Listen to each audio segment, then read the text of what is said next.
vida de los jóvenes de alabanza y de oración. Cuando estos muchachos se disponen, maravillosas suceden. Hay gracia sobre ellos. Y cuando se dejan usar por el Señor, de verdad que es maravilloso. Amén. Bueno, mis hermanos, aquí estamos como hace un mes para seguir hablando de Mateo.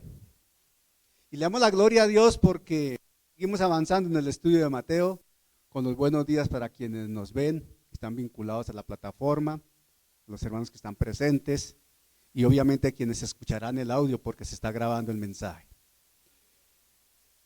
Hay personas de varias partes, ¿cierto, mami? ¿De dónde, por ejemplo? Cachipay. Bueno, sabemos que ahí están de Cachipay. Bueno, están de varios municipios vinculados y nos alegra que el medio tecnológico que el Señor dispone sirva para vincular personas a escuchar palabras. De eso se trata, amén. Ok, entonces seguimos avanzando con el estudio de Mateo. Ahí en el capítulo 5, puede ir buscando Mateo en el capítulo 5. Y es motivo de deleite saber que el Espíritu Santo obra en nuestra vida. Creo que todos debemos reconocer que necesitamos que el Espíritu Santo nos moldee. En consecuencia nos deleitamos cuando el Señor habla porque nos va a moldear. Dile a tu compañero, a quien está al pie, la palabra te va a moldear hoy. Díselo, la palabra te va a moldear hoy. Porque esa palabra viene con la mano toda poderosa del Señor. Su mano está en nosotros para pegar. Amén. Yo afirmo con certeza, convicción, que el Señor ha puesto en mi corazón. Afirmo con certeza que cada enseñanza de lo que hemos desarrollado de Mateo nos sacude. Y entiendo que son mensajes a veces fuertes, pero definitivamente necesarios. ¿Por qué? Porque es necesario que el Señor nos sacuda. ¿Cómo haces tú con tus cobijas en casa? Las sacudes para soltar cualquier mugrecillo que esté por ahí. Cualquier pulga atrevida que esté por ahí camuflada, se sacude la cobija. Y hasta a veces se le da con el palo de la escoba. Recuerdo que mi mamá lo hacía. Colgaba la cobija allá en el patio y comenzaba con un palo a darle y me pedía a mí, o me daba la orden que le diera esa cobija. Porque había que limpiar la cobija. El Señor no nos golpea ni nos cuelga, pero sí nos sacude para que nos despertemos. Y si un mensaje de la palabra no te sacude, si cuando tú escuchas la palabra no sucede nada, interrógate qué está pasando. Porque cuando la palabra se escucha, algo debe pasar, necesariamente. Por tanto, hoy sé que el mensaje es fuerte. Pero los mensajes fuertes son necesarios. Y me acojo a la palabra misma que está en Hebreos 5:14. La palabra en Hebreos 5:14 me dice, y leemos en el nombre del Padre, del Hijo y del Espíritu Santo, y estoy hasta ahora en la introducción, en el preámbulo. La palabra en Hebreos 5:14 dice, pero el alimento sólido es para los que han alcanzado madurez. Para los que por el uso tienen los sentidos ejercitados en el discernimiento del bien y del mal. Y consideramos con mi esposa, porque lo hemos hablado muchas veces, que esta congregación es madura. Aquí se ha predicado palabra y palabra fuerte, doctrina recta, y hay estatura espiritual para recibir el mensaje, amén. En otras palabras, aquí no tragamos entero. Y el que se para aquí debe tener no conocimiento solamente, sino unción y guiado por el Espíritu Santo para hablar con autoridad. Esta congregación no traga entero. Aquí se recibe alimento sólido, en la madurez que el Señor nos ha dado. Y seguimos madurando, porque seguimos creciendo. ¿Para qué? Para dar fruto. Amén. Entonces, Si desea, amárrese el cinturón de seguridad. Porque va a necesitar dientes y mandíbula espiritual maduros para masticar y digerir lo que viene. Nos va a tocar el Señor y duro. Lo estoy advirtiendo, porque a mí mismo me ha tocado. Este mensaje se lleva digiriendo varios días. Y hace 8 días la pastora Clarita dio el abrebocas.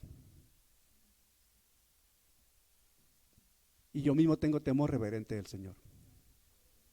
Y a veces no quisiera predicar este tipo de mensajes, porque sé que son duros, pero son absolutamente necesarios. No solo por esta congregación, sino por toda la iglesia de Jesucristo, porque está en la palabra. ¿Por qué? Porque Jesucristo está moldeando el carácter. ¿El carácter de quién? De los suyos. Jesucristo está formando carácter. ¿De quién? De los suyos. Para que haya una vida de principios, de valores. Para que haya una ética cristiana que realmente impacte al mundo.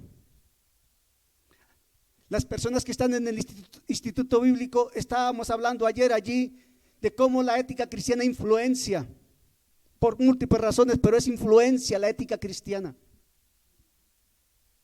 Tomo como referencia y un testimonio rápido de familia. Mi hijo Juan Felipe el otro día me estaba contando, no me acuerdo si la mamita estaba allí también, que en la empresa estaba un día en la oficina allá en medio de ingenieros y técnicos y empleados de allí, y él estaba haciendo una relación de gastos para pasarlos, para que le reintegraran el dinero. Palabras más, palabras menos, para no usar términos que usan aquellos.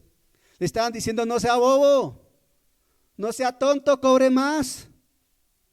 No, aproveche, cobre más. Y él me decía: pa, pero es que yo cobro lo que es. Nosotros le decíamos: sí, hijo, tú cobras lo que es, no necesitas cobrar más. ¿Por qué? Porque hay principios, hay valores, hay ética, y eso es un testimonio. Y eso impacta a la gente. Eso cuestiona a la gente, porque le decían: usted es muy zanahorio, ingeniero. Usted es muy buena papa, ingeniero. Usted es muy inocente, usted no aprovecha. Y eso le dice el mundo a quien se porta bien. Y así nos catalogan a veces de inocentes. Pero nosotros sabemos que somos inocentes porque somos rectos. Amén. Entonces,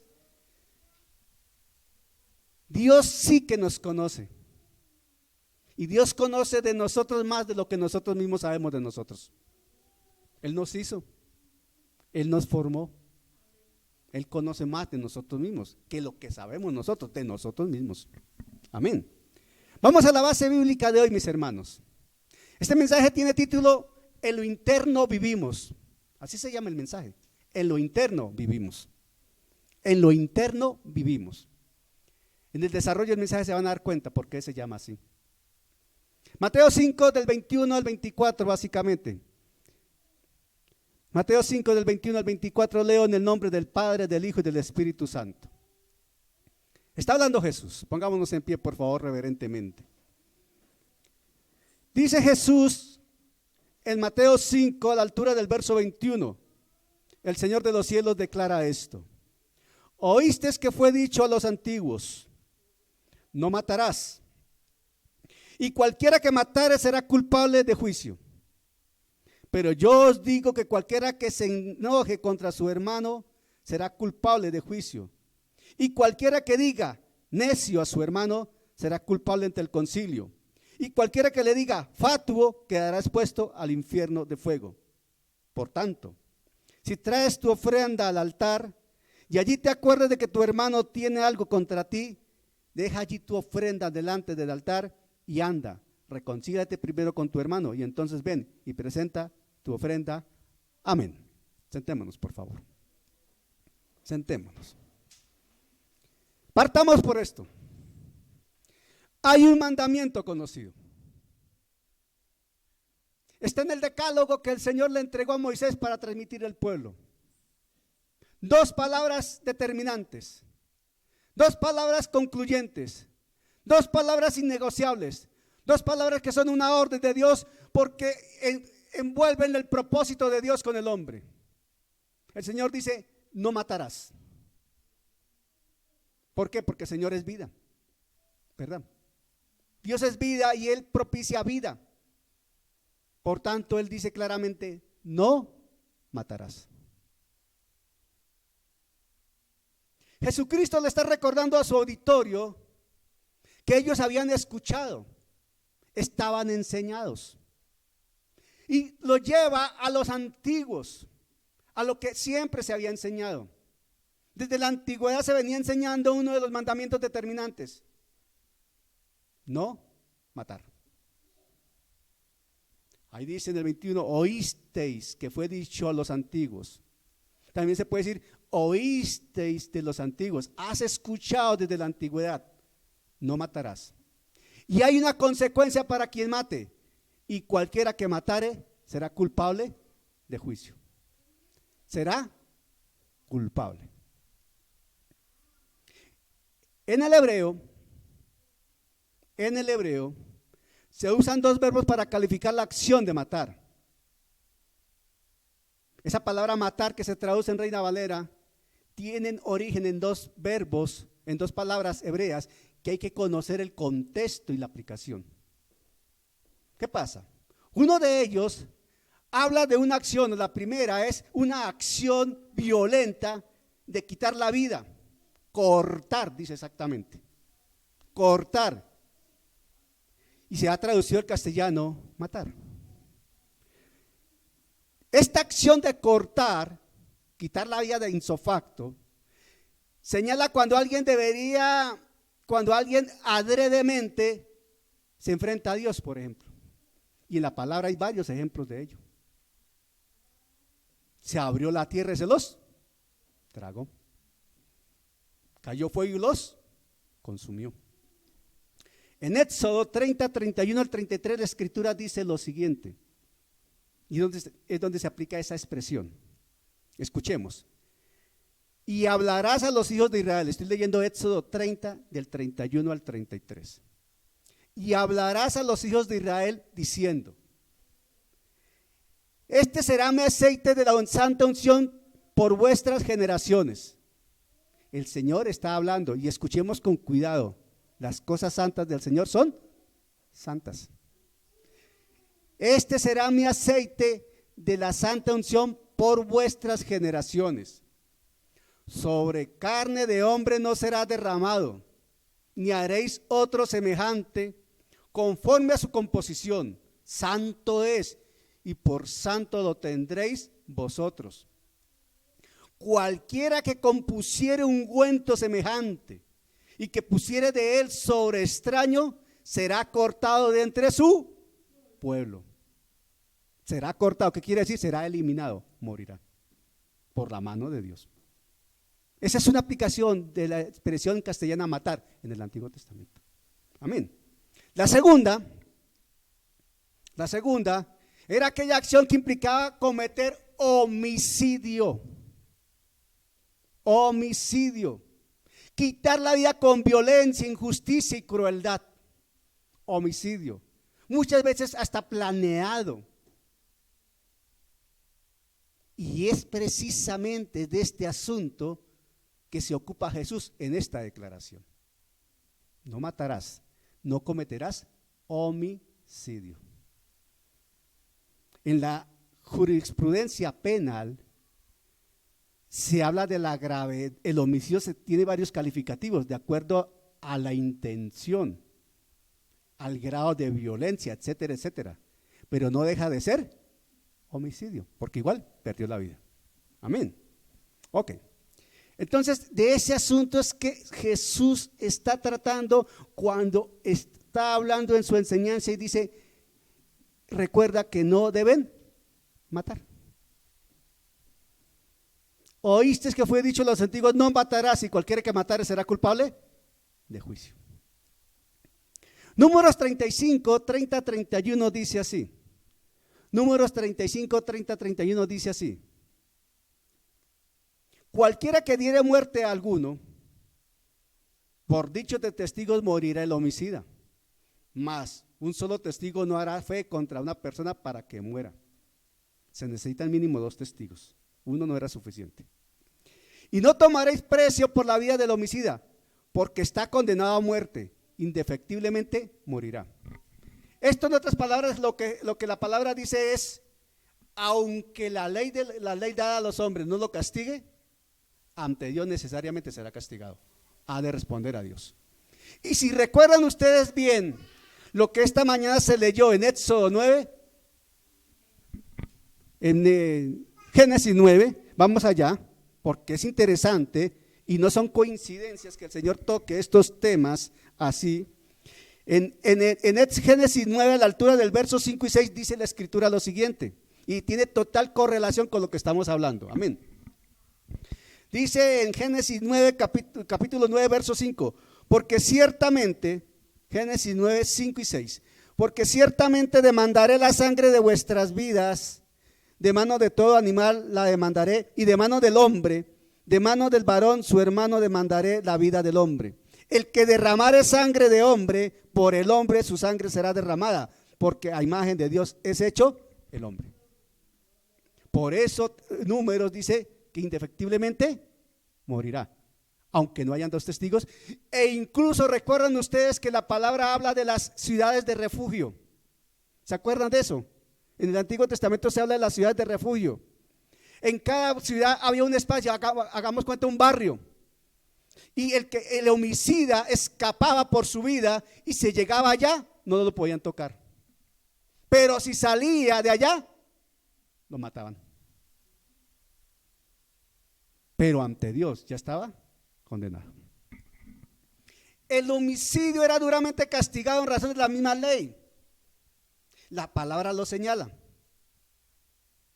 Era una acción legal establecida por Dios mismo. El homicidio tenía unas consecuencias ante Dios. Hoy, en cualquier parte del mundo, el homicidio también tiene consecuencias para quien lo comete. Independientemente del grado de sanción que haya, pero hay unas consecuencias. Ok. Y Jesucristo se está enfocando en este segmento de su enseñanza para corregir la equivocada aplicación de los escribas, quienes solo consideran la acción directa, no la intención. Los escribas, desde el Antiguo Testamento, se consideraba como homicidio, como muerte, la acción. Pero Jesús aquí viene a considerar la intención. Hay un cambio absoluto en la enseñanza. ¿Me estoy explicando? Y Jesús ha preparado a través del Sermón del Monte con todo lo que ha declarado para llegar aquí a hablar del hombre interior, de aquel que está adentro, de donde provienen las cosas que contaminan al hombre, dicho por Jesús mismo. Habla de la intención, porque ante los hombres las intenciones se ocultan, pero ante Dios no. ¿Alguien dice amén? Ante los hombres las intenciones se ocultan, ante Dios no.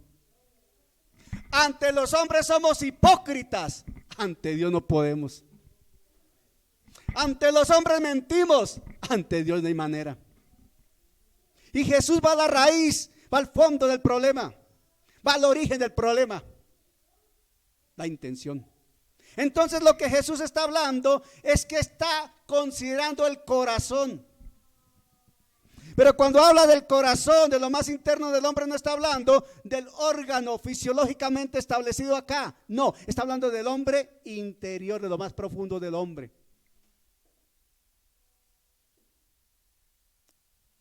Lo que está dentro de esta casa llamada cuerpo. Jesús está hablando de lo interno, lo que el hombre no ve, lo que el hombre a veces no logra entender, lo que el hombre no sabe, pero Dios lo conoce perfectamente.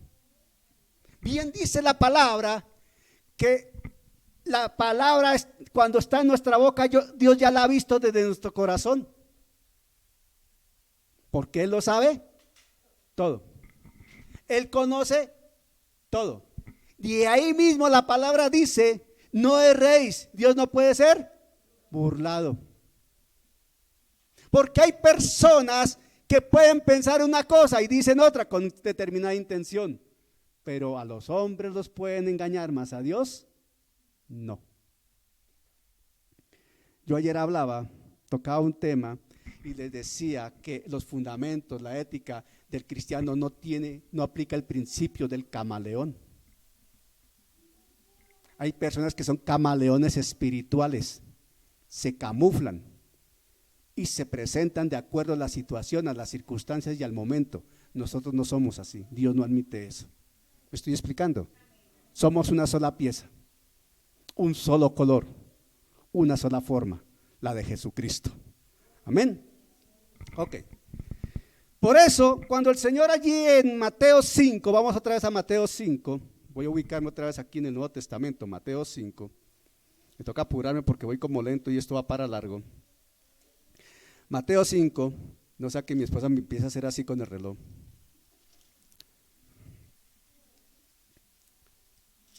Mateo 5, y estoy en Marcos, es Mateo, oiga, está es que en Marcos, aquí Mateo 5. Oíste que fue dicho a los antiguos, no matarás, y cualquiera que matare será culpable de juicio.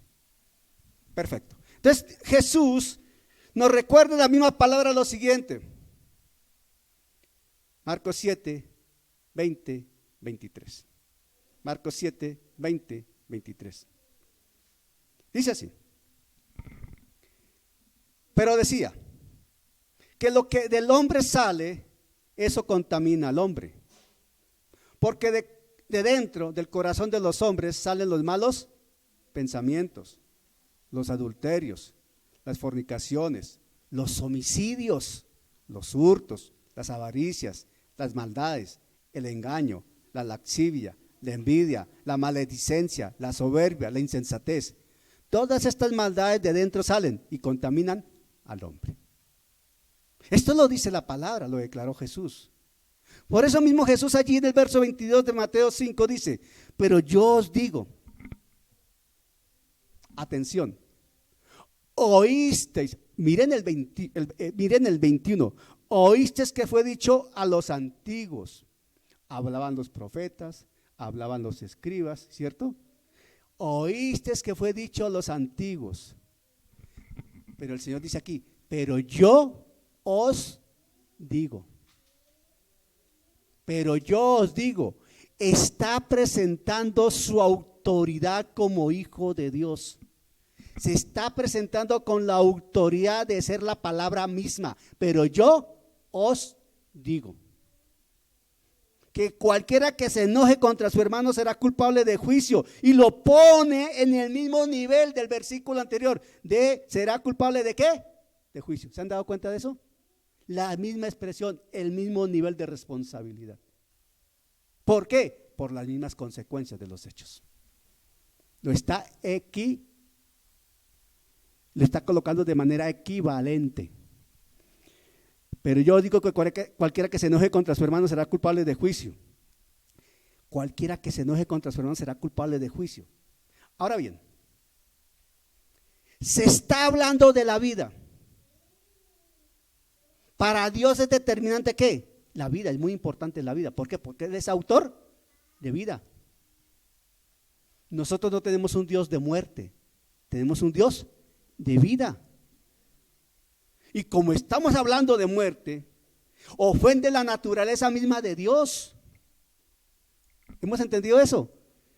La naturaleza misma de Dios, la esencia de Dios se ofende cuando se mata a alguien, se causa homicidio. Atenta contra el principio esencial de Dios, que es ¿qué? Vida. Jesús está tratando con la actitud del corazón. ¿La actitud de qué? Del corazón. La actitud del corazón ante el inapelable tribunal de la justicia de Dios que juzga las intenciones de qué? Del corazón. Y eso está escrito desde el Antiguo Testamento. Eso Jesús no lo presenta en este momento. Eso viene del Antiguo Testamento porque 1 Samuel 16:7 habla del tema. 1 Samuel 16:7 señala esto. 1 Samuel 16:7 dice, y Jehová respondió a Samuel, A Samuel, ojo, le está hablando al profeta, al último juez de Israel, a Samuel, un hombre con total y plena autoridad, a un hombre de semejante estatura. Le dice el Señor, y Jehová respondió a Samuel, no mires a su parecer. Le está diciendo, no le está diciendo al pueblo, no le está diciendo a cualquier aparecido, perdóname la expresión, le está hablando a Samuel, el líder del pueblo, de la nación, el último juez. No mires a su parecer ni a lo grande de su estatura, porque yo lo desecho. Porque Jehová no mira lo que mira el hombre. Atención, Jehová no mira lo que mira ¿quién? El hombre. Jehová no mira lo que mira el hombre, pues el hombre mira lo que está dentro de lo que está delante de sus ojos, pero Jehová mira el corazón. Indefectiblemente no podemos engañar a Dios. ¿Por qué? Porque la vida de santidad no consiste en esencia en lo que se hace, aunque lo que se hace lo expresa. La vida de santidad, la vida de santidad es lo que se es, lo que se es. Lo que tú haces debe responder a lo que eres. ¿Me estoy explicando? Si lo que tú haces no responde a lo que eres, eres un hipócrita. ¿Me estoy explicando? Porque lo que tú eres en esencia desde adentro es lo que expresas, lo que haces, lo que no puedes ocultar. Lo demás es mentira y manipulación. El mentiroso es mentiroso. El vulgar es vulgar. El indecente es indecente. El creyente es creyente. Amén. La vida de santidad no consiste en esencia en lo que se hace, sino en lo que se es. Y lo que se es proyecta lo que se hace. Lo que se es proyecta lo que se habla. Entonces hay coherencia entre lo que se escucha, se recibe, se piensa, se considera, baja al corazón, se confiesa y se hace. ¿Me estoy explicando? No hay manera de mentir, no hay manera de ocultarlo. Debe haber plena coherencia. Coherencia. Amén. Aquí Jesús está empezando a presentar una secuencia en la gravedad de los hechos de pecado. No está clasificando los pecados en más graves o menos graves. No. Pecado es pecado. Pero hay una secuencia muy interesante que presenta la Escritura. Dios le enseña al hombre que pecar es pecar. Eso está clarísimo. Contrariar a Dios es pecar, ¿sí o no? Eso no tiene necesidad de uno explicarlo. Es que ir en contra de la voluntad de Dios se llama pecar. No hay pecado chico ni grande, no hay mentirilla ni mentiras. No, nada de eso. Pecar es pecar, desobedecer es desobedecer. Contrariar a Dios es contrariar y todo es pecado. Entonces, Jesús está evidenciando que el hombre va incrementando sus hechos de desobediencia. Y el hombre tiene una característica. Y todos nosotros aquí lo sabemos o por experiencia propia o por referencia de alguien cercano que lo hemos visto de alguna manera. Nos hemos dado cuenta y tomemos como referencia al mentiroso. Dice una mentira, no pasó nada. Dice otra mentira, no pasó nada. Dice otra mentira, y dice otra mentira, y dice otra mentira. Y eso se le vuelve como una bola de nieve. Y mentira tras mentira, ¿verdad? Mentira tras mentira, mentira tras mentira, mentira tras mentira. Y su vida se vuelve toda una mentira, pero llega el día que esa bola se le destruye en la cara. No la puede sostener, porque hasta se olvida de sus propias mentiras. Hay gente que miente ya por naturaleza. Dicen mentiras sin ninguna necesidad, las dicen. Hace parte de su esencia. Yo conozco personas así.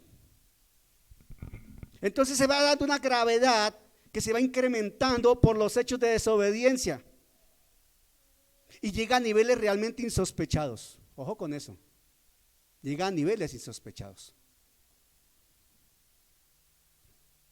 Y como referencia primera y necesaria de recalcar, la mentira. Cuidado con la mentira. Cuidado con la mentira. El Señor está hablando con claridad a esta congregación. Cuidado con la mentira. Cuidado con la mentira, porque te puede explotar en la cara. No camufle las cosas. Reconoce el error. Afronta la situación. El Señor te va a ayudar a salir de ella. Pero cuidado con la mentira. Porque a los hombres podrás mentir, a Dios no. Cuidado con la mentira, habla el Señor. Porque hay un dolor en el corazón de Dios porque su iglesia se ha vuelto mentirosa.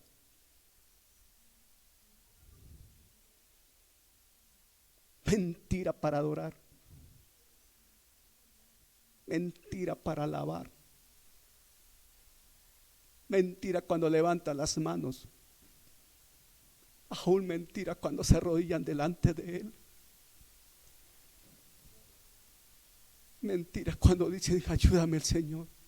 Porque no piensan sino en los intereses personales, pero no honrar al Dios de los cielos.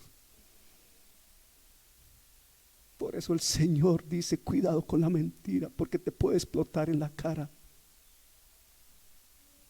Cuidado.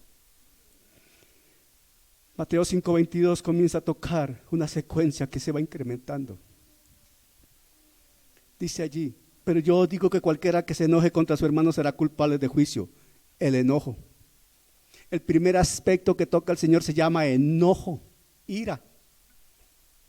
No quiere decir que uno no se pueda enojar. No quiere decir que uno en algún momento tenga una reacción. No quiere decir eso que no. No, es natural que se pueda vivir. Pero el Señor da unos parámetros para no caer en una situación en que se vuelva una ofensa y termine agravando, agrediendo a alguien. ¿Me estoy explicando? La inmensa mayoría de las veces el enojo no es fluir en amor. Un enojo santo se puede dar. Claro, Jesús se enojó en el templo y usó el rejo. Y hay momentos en que uno se puede enojar si están ofendiendo a Dios. Y le voy a contar una anécdota que el Señor me permite recordar en este momento. Hace muchos años, siendo yo vicepresidente de una compañía muy importante a nivel nacional e internacional, en el área de mi profesión, en un diciembre, me recuerdo bien, obvio yo era inconverso, pero yo, pues obvio por mi posición, pues tenía influencia al interior de la empresa y en el sector en que yo me desenvolvía. Yo me llegué a sentar con ministros de Estado frente a frente, conversando cosas y haciendo negocios. Gerentes de importantes constructoras, directores y gerentes de entidades muy importantes a nivel nacional e internacional. Yo fui a universidades a nivel nacional e internacional a hacer presentaciones, etcétera. O sea, el Señor me permitió conocer un ambiente bien particular en mi profesión y en la actividad que yo desarrollaba. Pero recuerdo que en aquel entonces estaban celebrando la famosa novena. Y estaban cantando los villancicos. Miren de qué me estoy recordando. Y estaban cantando los villancicos y me encuentro, había un ingeniero allí conmigo, compañeros de la misma universidad, y nos ponemos a hablar barbaridades contra Dios, burlándonos de la novena. Abiertamente nos burlábamos de la novena, nos estábamos burlando del niño Dios, nos estábamos burlando de la gente, y nos reíamos, habíamos como 3 o 4 ahí, reíamos, y de pronto se para una persona que no era ni siquiera empleado. Era una persona invitada y se dispara y dice, me hacen el favor y a Dios lo respetan, con Dios no se juega, no sean atrevidos, que no sé qué. Y quedamos todos callados. Siendo inconverso y en ese contexto católico, pero esta persona se paró enojadísima por la burla que hacíamos nosotros. Con toda razón, esto se llama un enojo porque están agraviando a Dios. Y hay momentos en que uno se enoja porque agravian a Dios, pero de ese enojo no está hablando el Señor. Amén. En la naturaleza humana, bajo la influencia de la carne, en las emociones, sentimientos, temperamentos, etcétera, se cae muy fácilmente en enojo inapropiado, en reacciones emocionales de enojo que ofenden y hieren a las personas y están en contravía con el fluir de amor de Dios. Y esto da espacio para que crezca y se dé una cosecha de acciones violentas incluso. y terminen, como dice la misma palabra, en homicidio, incluso físico y emocional. ¿Te has preguntado tú, o pregúntate en algún momento, qué puede sentir tu hijo si tú le dices, eres un idiota? Porque así se expresan muchos padres creyentes sobre sus hijos. ¿Qué crees que piense ese muchacho o esa niña? Ay, no sea tonto, quítese de aquí. Vaya, coja oficio, no sea bruto, estudie. Y uno lo ha dicho en una reacción de ira, de enojo. Y aparentemente tiene razón porque es el papá, pero está absolutamente equivocado. Primera de Juan 4:8 dice, el que no ama no ha conocido a Dios, porque Dios es amor. ¿Qué pasa acá? De ese tipo de enojo está hablando el Señor. De ese tipo de enojo. Si nos estamos identificando con Jesucristo, y si estamos en Jesucristo, que es nuestra posición, condición, entonces debemos fluir en amor.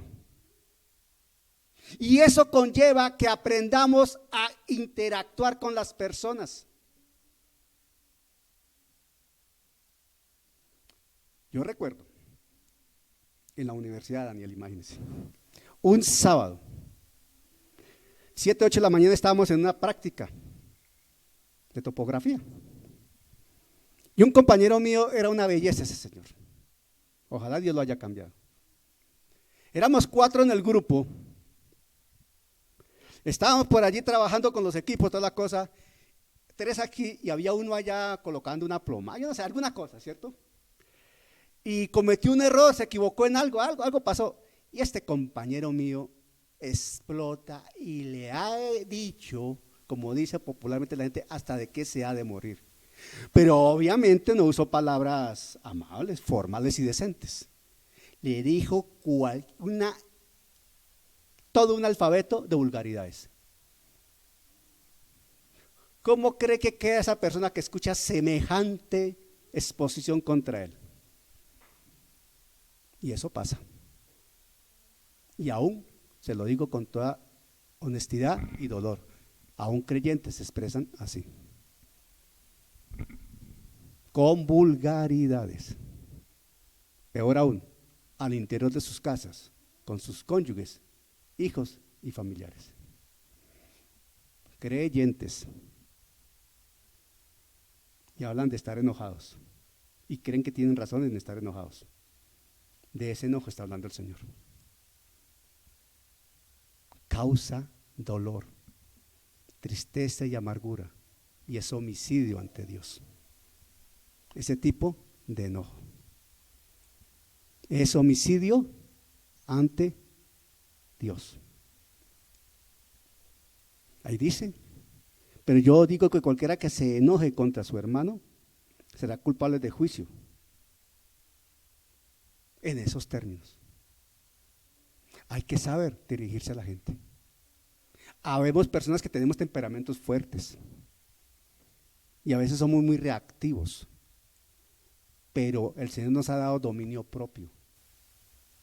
El Señor no nos ha dado espíritu de cobardía, sino de amor y de dominio propio.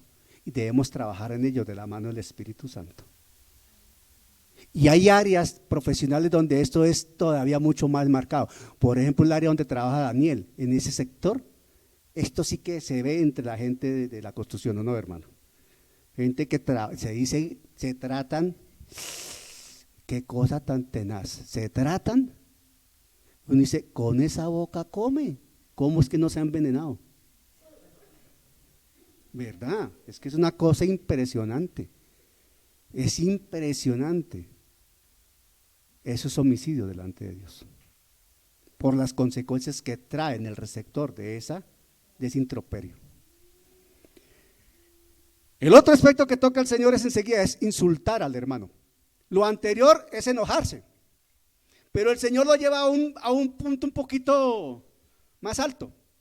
Ahora habla de enojarse, de insultar, pasa de enojarse a insultar al hermano. Si enojarse ya está bastante calientico. Ahora mire que el Señor toca un grado mayor, insultar al hermano. Porque ahí dice, y cualquiera que, mire, pero yo os digo, que cualquiera que se enoje contra su hermano será culpable de juicio. ¿Sí? ¿Está claro? Y cualquiera que diga necio a su hermano será culpable ante el concilio. Cualquiera que le diga necio será culpable ante el concilio. Cualquiera que le diga ¿qué? Necio. Y atención, la palabra necio, tal y como la usamos nosotros, molesta pero no ofende, ¿verdad? Ay, no sea necio, hombre, deje la vaina. Y verdad, uno la expresa de una manera muy normal, sin el propósito de ofender, sin ser peyorativo, sin ser agresivo. Uno la dice de una manera, no moleste, ¿cierto? Es lo que uno quiere decirle a una persona cuando le dice necio, porque es el manejo que nosotros le damos al término, y de esa forma lo entendemos, ¿o me equivoco? Uno dice, no sea necio, ay mami, no seas necia, deja ya la vaina, o no es así. Pero no está ofendiendo, realmente no le está ofendiendo, le está diciendo, no, deja de molestar ya, no más, ok, ¿cierto? Pero el contexto que le da Jesús a esto es mucho más dramático, profundo. Cuando el Señor dice insultar al hermano, está haciendo referencia al uso que se le da a la expresión necio. Ahí dice, y cualquiera que diga necio, y es la palabra directa, necio, y la ponen con mayúscula, necio a su hermano será culpable ante el concilio. O sea que la palabra necio, lo que contiene, es tan fuerte, es tan agravante, que basta el concilio ante los jueces. ¿Me estoy explicando? Así de delicado es. Eso es insultar al hermano. Esa palabra necio tiene un contexto de insulto. Y esa palabra necio la usaba las personas totalmente arrogantes, con actitud de desprecio hacia los demás, personas soberbias. Por eso Jesús trae a cotación este término, porque es una falta de respeto total a las personas. Es un atentado contra la integridad personal del individuo. Es atentar contra la dignidad de esa persona. Es atentar contra el nombre de esa persona. ¿Me estoy explicando? Esa palabra necio, en ese contexto que se usaba en el entonces. Por eso Jesús la trae aquí a cotación. Gracias a Dios está distante del uso que nosotros le damos hoy. Gracias a Dios no es el contexto específico que uno la usa hoy, pero en aquel entonces era muy delicado. Es un ultraje a la dignidad del individuo. Era un ultraje usar la palabra necio en aquel entonces, porque lo estaba tratando de indigno, de vacío, de tonto, de idiota, de tarado, de incapaz. Eso quería decir la palabra necio.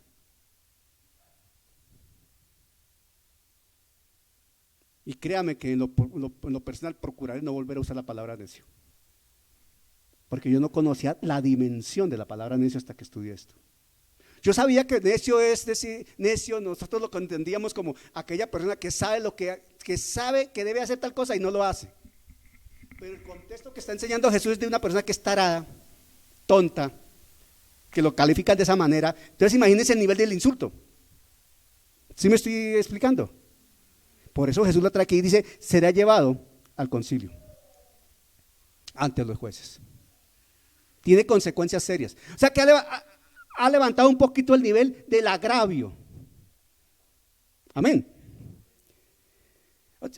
Jesús lo que está diciendo es que a quien se refiere a su hermano, en este término necio y todo lo que conlleva esto, le falta total humildad, no fluye en amor, no tiene un corazón noble, es un corazón orgulloso, es un corazón de verdad que es de piedra, soberbio, y por lo tanto es un homicidio moral, emocional, lo que puede llamarse hoy psicológico. Es lo que pasa en las redes sociales, es lo que pasa en el periodismo, es lo que pasa fácilmente que cualquiera habla de otra persona y lo fusila verbalmente ahí. Y lo cruel es que la persona no está presente, pero hablan y dicen de esa persona. Y no tiene la posibilidad, la más mínima posibilidad de decir eso no es cierto, eso es falso. ¿Me estoy explicando?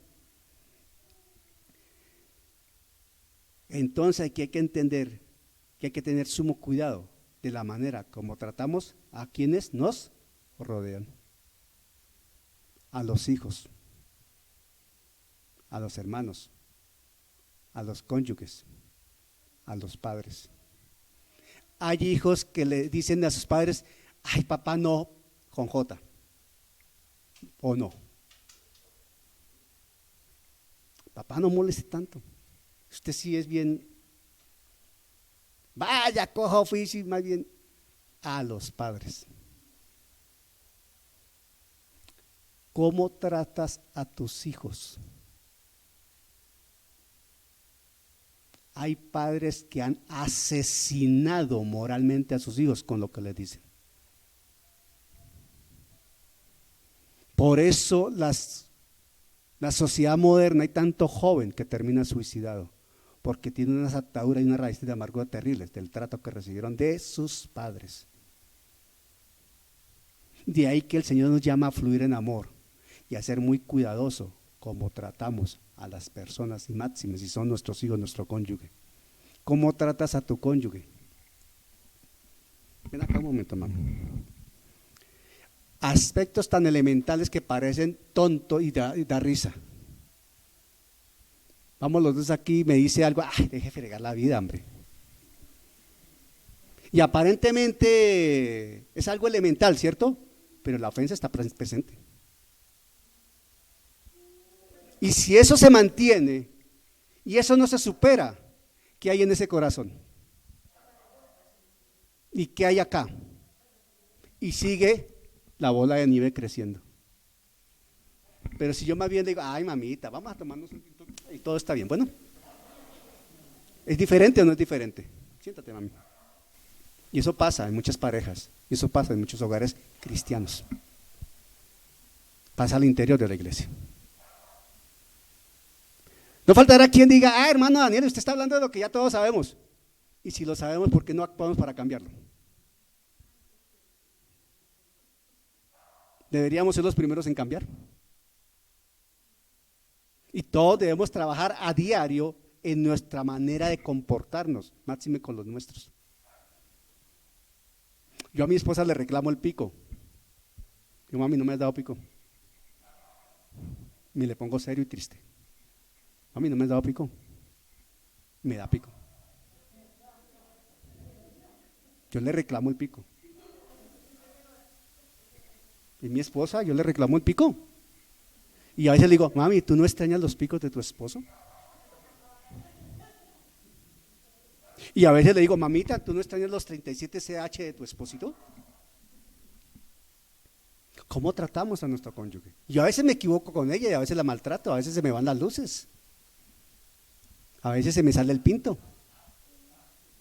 A veces. Es a veces, ¿cierto, mami?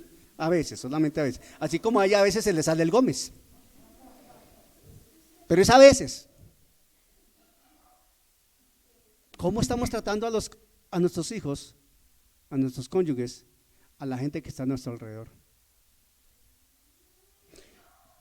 Voy a ser más claro, ¿cómo estamos tratando al pastor de la iglesia? Es el pastor de la iglesia.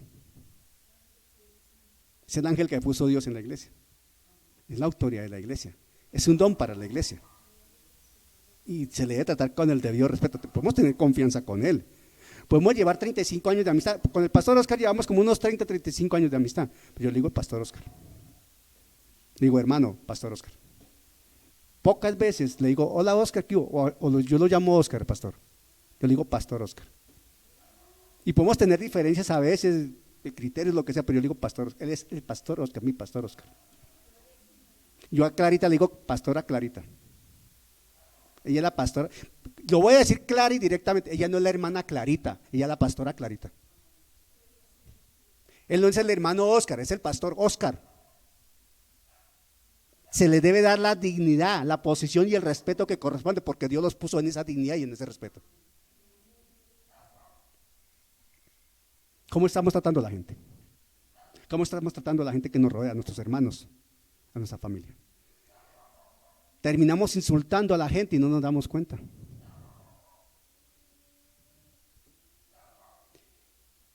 Pasamos pero yo digo que cualquiera que se enoje, del enojo, pasamos al insulto. Pero ahora viene algo, la parte superior y más grave aún. Viene la injuria, murmuración. Dice ahí, pero yo digo que cualquiera que se enoje contra su hermano será culpable de juicio. Número 1. Y cualquiera que diga necio a su hermano será culpable del concilio. Número 2. Y cualquiera que le diga fatuo quedará expuesto al infierno de fuego. Atención, miren lo que está diciendo la escritura. Cualquiera que le diga fatuo quedará expuesto al infierno de fuego. ¿Qué nos está diciendo la escritura? Que si tratamos de fatuo a alguien, nos vamos para el infierno. Es que no estamos dando cuenta que es gravísimo. ¿Y qué es la palabra fatuo? Entonces hay que entender qué es la palabra fatuo, porque la pasamos de largo pero no la investigamos. ¿Cuál es el contexto acá en la escritura de esa palabra? ¿A qué se refiere? Porque no es que yo le diga a alguien, hola fatuo. No, es lo que está alrededor de esa palabra, lo que contiene esa expresión. De múltiples maneras me dirijo a otro o causo que otro esté perjudicado porque yo hablo en términos que caen ahí, en el calificativo fatuo. ¿Se están dando cuenta cómo la palabra nos lleva en un grado de complejidad aún mayor? Y estamos en un grado de complejidad porque ya está hablando del lago de fuego, está hablando del fuego, del infierno. Está diciendo, dice al infierno de fuego. Mire ya donde nos puso el Señor con esta enseñanza. Y arrancamos con el homicidio físico. Pero aquí estamos hablando de la acción que sale del corazón, de las expresiones de nuestra boca. Y no podemos hablar nada diferente por nuestra boca que no esté en el corazón. ¿Me estoy explicando? Alguien que insulta a otro, ¿qué hay en su corazón entonces? Alguien que maltrata a otro, ¿qué hay en su corazón entonces? Alguien que insulta a su esposa, a su esposo, a sus hijos, ¿qué hay en su corazón entonces? Necesita tratarse con el Espíritu Santo, que es el antídoto para todo esto. Necesita palabra que moldee esa vida. Entonces se ha venido generando un grado de complejidad mayor. Y el Señor en ese momento está citando uno de los hechos más sensibles de aquella sociedad, pero también en la presente, en la iglesia contemporánea. La iglesia de hoy está totalmente permeada por todo lo que implica la palabra fatuo, y todavía no he dicho qué es. Hablar de fatuo es tratar a la persona de estúpido, ignorante, insensato, moralmente indigno. Es murmurar de ella. Es atentar contra su integridad moral, personal. Ahí cabe la murmuración, ahí cabe el chisme, ahí cabe la injuria. Nuestra dignidad es como esta hoja blanca y así debe permanecer. Pero el Señor está diciendo que cuidado con lo que decimos, así sea en broma, no hay que decirlo. Esos tratos son injuriosos, son calumniosos, chismosos, difamadores, murmuradores. Son comentarios desobligantes sobre personas que no están ni presentes. Y es tan grave esto, es tan grave esto, es tan grave la murmuración que recordemos que a Miriam, ¿qué le pasó? Le dio lepra. Porque se puso de acuerdo con Aarón para murmurar ¿de quién? De Moisés. Y la palabra dice en los salmos, no toquéis a mis ungidos. Y la lepra es una expresión, es un sinónimo, es una proyección del juicio de Dios. Y Miriam quedó leprosa por murmurar de su hermano. Y Moisés oró al Señor, pero el Señor no la sanó de inmediato. Le dijo, 7 días allá afuera, aislada 7 días. ¿O no? Eso dice la escritura, 7 días. Por murmurar, por creer que tenía la misma autoridad de Moisés. Y Miriam era una mujer de Dios, Aarón era un varón de Dios. Miriam cantó y alabó al Señor cuando pasaron el Mar Rojo, pero se atrevió a murmurar de su hermano.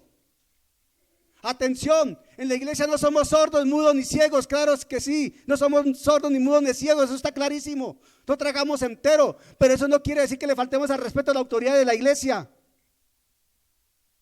Eso no quiere decir que desconozcamos la autoridad de la iglesia. Eso no quiere decir que insultemos al pastor de la iglesia. Eso no quiere decir que irrespetemos a los pastores de la iglesia. Eso no quiere decir que seamos atrevidos con la familia de la pastoral de la iglesia. ¿Me estoy explicando? Eso es delicadísimo ante Dios.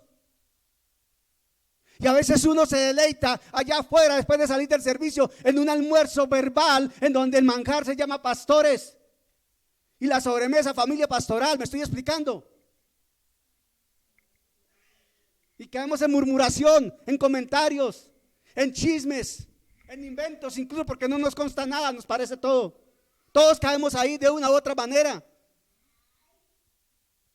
Esto es delicado. Jesús aquí está hablando que eso es sumamente delicado. Murmurar de la gente es sumamente delicado. Ser chismoso es muy delicado.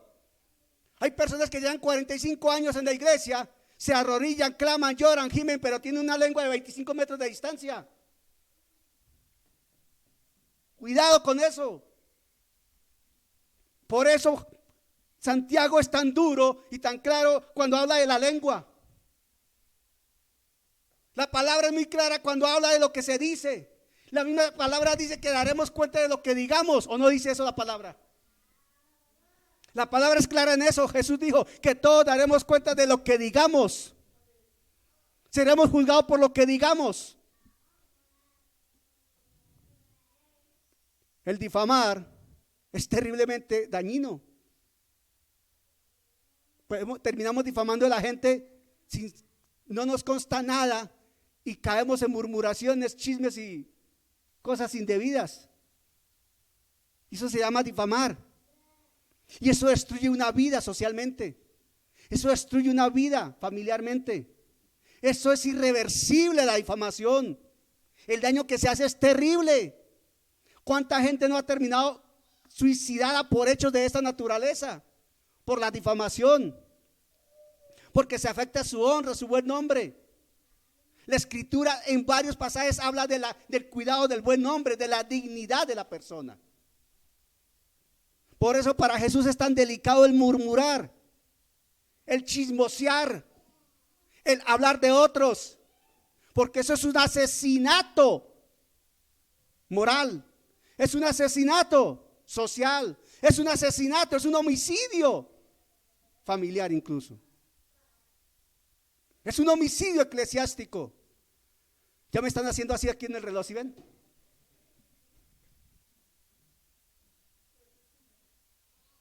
Al interior de la iglesia, ¿cuántas personas se van de la congregación y el enemigo de la justicia los saca al mundo porque no aguantaron una difamación?